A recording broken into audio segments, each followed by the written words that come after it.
जब हम प्रभु यीशु मसीह के क्रूस की ओर देखते हैं, जब हम उन पीड़ाओं का स्मरण करते हैं जो प्रभु यीशु मसीह ने हमारे कारण सही, जब हम प्रभु यीशु मसीह की मृत्यु का स्मरण करते हैं और उस दृश्य की ओर देखते हैं, कलवरी की ओर हमारी निगाहें जाती हैं, तो एक प्रश्न हमारे जेहन में उठता है, वो ये कि प्रभु यीशु मसीह की हत्या का दोषी कौन है?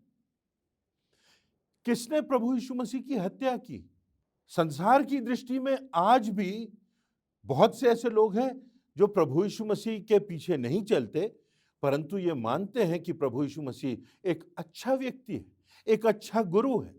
और उन दिनों में भी यदि हम देखें तो हमको मालूम होता है कि प्रभु यीशु मसीह ने अपने व्यवहार से परमेश्वर के परमेश्वरत्व को प्रकट किया, अच्छे कार्य किए, भूखों को भोजन खिलाया, जो रोगी थे उनको चंगा किया, जो अंधे थे उनको आंखें दी, कोढ़ियों को शुद्ध किया, दलितों को समानता का दर्जा दिया, आश्चर्य कर्म किए, परमेश्वर के परमेश्वरत्व को दिखाया, यहां तक कि मृतकों को भी पुनर्जीवित कर दिया। नैतिकता के मापदंड क्या होते हैं? परमेश्वर ने जो नैतिकता के मापदंड स्थापित किए हैं वो क्या हैं? ना सिर्फ उसने कह करके, वक्तव्य दे करके, संदेशों को सुना करके बताया, परंतु उनको जी करके बताया। फिर क्यों लोगों ने उसे मार डाला? और हम उसी प्रश्न पर आ जाते हैं कि प्रभु यीशु मसीह की हत्या का दोषी कौन है? किसने प्रभु यीशु मसीह को मार डाला? किसने प्रभु यीशु मसीह को मृत्यु दंड दिया? सतही तौर पर यदि हम देखें और बाइबल का अध्ययन करें तो कोई कहेगा महायाजक थे, शास्त्री थे, फरीसी थे, इन्होंने षड्यंत्र रचा था। पुरनिये थे, भीड़ थी, रोमी शासक थे, सिपाही थे, सूबेदार थे, उसके विश्वासघात करने वाले शिष्य थे यहूदा के समान। पिलातुस का अन्याय था। राजा हेरोदेस बचपन से ही चाहता था, उसके पैदाइश से ही चाहता था कि यीशु मसीह की हत्या कर दी जाए। पर वास्तव में प्रभु यीशु मसीह की हत्या का दोषी कौन है? आज वचन के माध्यम से हम देखेंगे और इस पर गौर करेंगे कि ये बात, ये प्रश्न आज मेरे और आपकी जिंदगियों से क्यों जुड़ा हुआ है। पहली बात जिस पर हम गौर करते हैं वो ये कि जलन की भावना ने प्रभु यीशु मसीह की हत्या की। जलन की भावना। लोग कहते थे, अरे ये तो बढ़ई का पुत्र है, अरे ये तो एक गांव में पैदा हुआ है, अरे ये तो बढ़ई की कार्यशाला में काम करता है, इसके माता पिता तो साधारण लोग हैं, फिर इसका इतना नाम, इतना सम्मान कैसे है? एक भीड़ उसके पीछे चली जा रही है। वचन में वर्णन है, जब लाजर को प्रभु यीशु मसीह ने पुनर्जीवित कर दिया, उसकी कब्र में से 4 दिनों की लाश जो कि दुर्गंध से भरी हुई थी, उसमें जीवन डाल दिया और वो मृतक लाजर बाहर निकल आया, तो लोग घबरा गए उस आश्चर्य कर्म को देखकर। और उसके बाद यूहन्ना रचित सुसमाचार उसके 12वें अध्याय की 17वीं से 19वीं आयतों में लिखा है, तब भीड़ के लोगों ने जो उस समय उसके साथ थे यह गवाही दी कि उसने लाजर को कब्र में से बुलाकर मृतकों में से जिलाया था।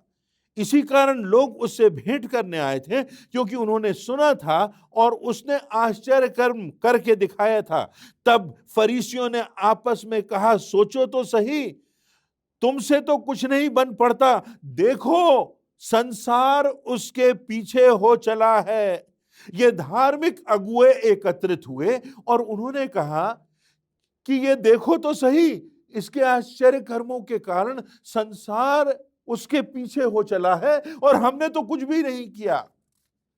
ये तुलना की भावना, ये जलन की भावना, ये अपने आप को कि हमारे पास तो धार्मिक अधिकार है, हमारे पास तो बड़ा पद है, हमारे पास तो बड़ा नाम है, हमारे वस्त्र तो विशिष्ट हैं, हमें लोग सम्मान से पुकारते हैं, हमें सम्मानजनक स्थानों पर बैठाया जाता है। ये जलन की भावना है जलन की भावना एक दूसरे के प्रति जब हमारे हृदय में आती है तो इसके घातक परिणाम होते हैं।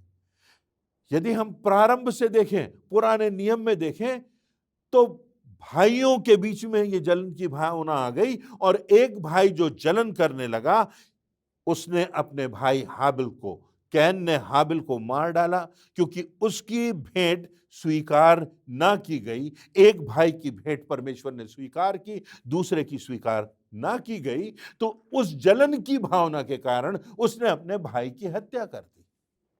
ना जाने कितने संदर्भ हमको बाइबल में मिलते हैं, ना जाने कितने संदर्भ हमको इतिहास में मिलते हैं। एक राजा ने दूसरे राजा पर चढ़ाई की, एक परिवार के जन ने दूसरे के विरोध में षड्यंत्र रचा, बेटे ने अपने बाप से इतनी जलन की कि उसको मरवाने का षड्यंत्र बना लिया। एक से एक उदाहरण इस जलन की भावना के ना सिर्फ बाइबल में, ना सिर्फ इतिहास में, पर आज के संसार में भी हमको देखने को मिलते हैं। नीति वचन उसका 14वां अध्याय और उसकी 30वीं आयत में लिखा है, शांत मन तन का जीवन है, परंतु मन के जलने से हड्डियां भी जल जाती हैं। ये धार्मिक अगुए थे, ये महायाजक, शास्त्री, पुरनिये, ये प्रभु यीशु मसीह से जलते थे, ये जलन की भावना रखते थे। जो राजा थे, जब सुनते थे कि राजाओं का राजा है, तो वो जलन की भावना रखते थे। जब ये बड़े बड़े शासक थे, ये सुनते थे प्रभुओं का प्रभु है, तो ये जलन की भावना रखते थे। और इन सब ने मिलकर के एक षड्यंत्र रचा और प्रभु यीशु मसीह की हत्या कर दी।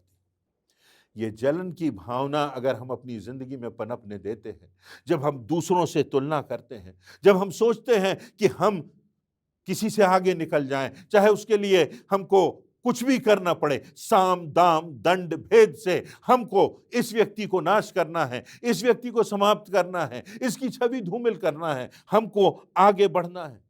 हम दूसरों पर दोष लगाने लगते हैं, जलन की भावना के कारण हम तुलना करने लगते हैं, छोटी छोटी बातों के कारण। अरे इस व्यक्ति के पास ये है जो मेरे पास नहीं है, अरे ये व्यक्ति इस स्थान पर पहुंच गया, अरे ये व्यक्ति तो मुझसे बहुत पीछे था, आर्थिक स्थिति में, सामाजिक स्थिति में ये व्यक्ति आगे कैसे निकल गया। तो फिर हमारे हृदय में जो ये जलन की भावना उत्पन्न होती है, ये जलन की भावना हमारी मानसिकता को दूषित करती है, यहां तक कि लिखा हुआ कि हड्डियों में जलन पैदा कर देती है। जो हमारा आत्मिक और आंतरिक मनुष्यत्व होता है, उसको ये प्रभावित करती है, और तब हमारी जिंदगी में वैमनस्य और जलन और घृणा और द्वेष, ये सारी दुर्भावनाएं पैदा हो जाती हैं। और होता यह है कि हम अनंत जीवन के रास्ते को छोड़कर विनाश के रास्ते पर चले जाते हैं। जलन की भावना ने प्रभु यीशु मसीह को क्रूस पर चढ़ाया। प्रभु यीशु मसीह की हत्या का दोषी ये जलन की भावना थी। और ये जलन की भावना यदि हमारे हृदयों में है तो ये घातक हो सकती है, क्योंकि ये हमारी आत्मा का विनाश कर सकती है। इस बात का हमें ध्यान रखना है। कभी कभी स्लो पॉइजन के समान हमारे हृदय में ये जलन की भावना आती है और बढ़ती जाती है और बढ़ती जाती है और बढ़ती जाती है। दूसरी बात, यीशु की हत्या का दोषी कौन? यीशु की हत्या का दोषी गलत निर्णय। मत्ती रचित सुसमाचार उसके 27वें अध्याय की 20वीं से 26वीं आयतों में हम देखते हैं कि पिलातुस बैठा हुआ है गद्दी पर, उसे न्याय करना है। उसके सामने एक डाकू है, बरअब्बा है, और दूसरी तरफ ये धर्मी परमेश्वरत्व लिए हुए प्रभु यीशु मसीह है। और तब पिलातुस गलत निर्णय करता है और गलत निर्णय करके बरअब्बा को स्वतंत्र कर देता है, बरअब्बा को मुक्त कर देता है, क्योंकि भीड़ चिल्लाती है। भीड़ को खुश करने के लिए गलत निर्णय कर लेता है और तब प्रभु यीशु मसीह को भीड़ के हाथ में सौंप देता है कि वो उसे क्रूस पर चढ़ाएं। गलत निर्णय, न्यायाधीशों का गलत निर्णय प्रभु यीशु मसीह को क्रूस पर ले जाता है। कितनी बार हमारी जिंदगी में हम गलत निर्णय करते हैं और गलत निर्णयों की परिणति हम देखते हैं, और हम देख रहे हैं कि हमारे समाज में, हमारे पड़ोस में, हमारे परिवार में, हमारे लोगों में, हमारे आसपास के परिवेश में, हमारे देश में कैसी घटनाएं घट रही हैं, कौन सी बुराइयां, कुरीतियां, परंपराएं पनप रही हैं, परंतु हम उसी पर चल रहे हैं। हमारी जिंदगी में हम गलत निर्णय को प्राथमिकता दे देते हैं और इस गलत निर्णय के कारण हमारी आत्मा का विनाश हो जाता है।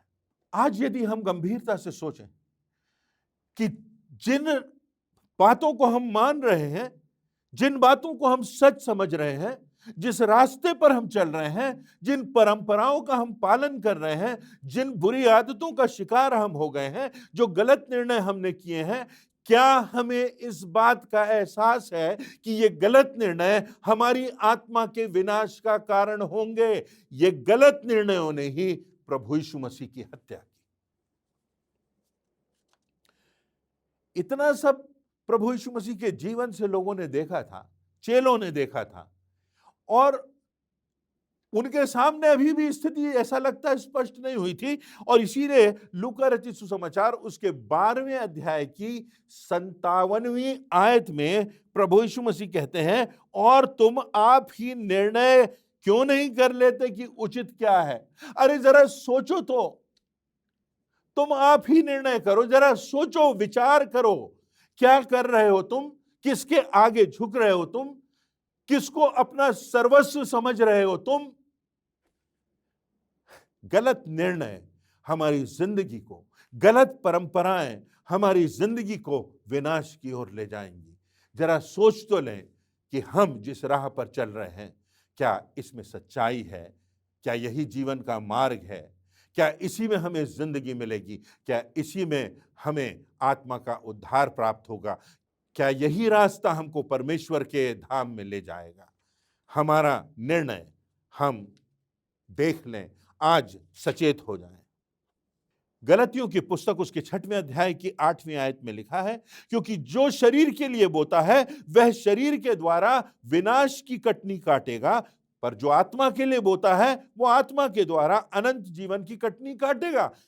क्या हम मात्र शरीर के लिए जी रहे हैं, या हम अपनी आत्मा की सुरक्षा का ध्यान रख रहे हैं?